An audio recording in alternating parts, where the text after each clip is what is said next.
1 июля в России отмечается памятная дата – День ветеранов боевых действий. В Республике Коми дата установлена официально. Соответствующий указ подписал глава региона Владимир Уйба по итогам встречи с республиканским активом общественных организаций. Это день памяти всех, кто воевал за Россию, неважно в каких войнах и вооруженных конфликтах, выполняя свой долг, защищая Родину. Накануне памятной даты в Интинском краеведческом музее открылась выставка «Мы в бессмертие вас провожаем». Передвижная планшетная экспозиция развернулась в зале «Город и судьбы». Выставка посвящена памяти наших земляков, погибших при исполнении служебного долга. Это люди не военные, большинство из них это люди, которые были ДНДшниками, то есть членами добровольной народной дружины.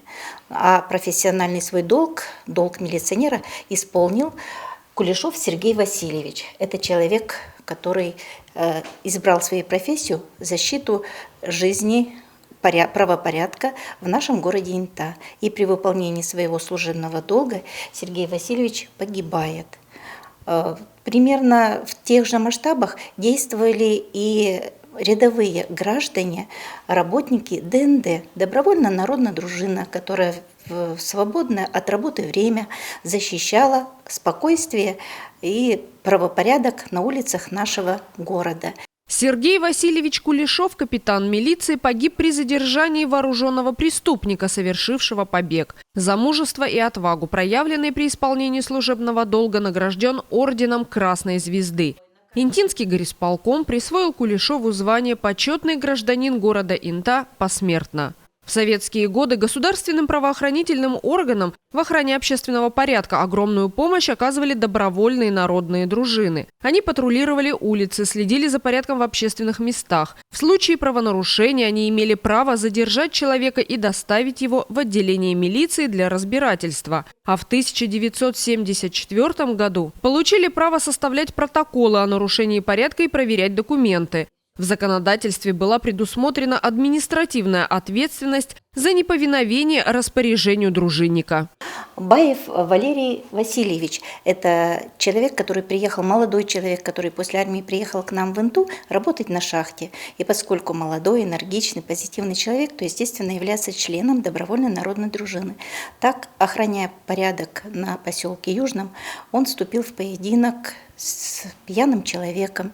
В результате этого поединка Валера погибает. Лет ему было совсем немного, но в памяти интинцев и, в частности, жителей поселка Южный он остался надолго, потому как в честь него названа улица Баева, поставлена мемориальная доска, установлена в честь этого человека.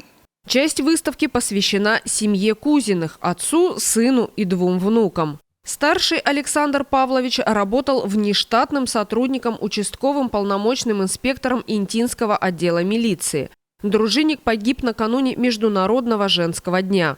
Еще один герой нашей выставки – Кузин Александр Павлович. Это человек, который жил в поселке Ничевом. Он также является членом добровольной народной дружины.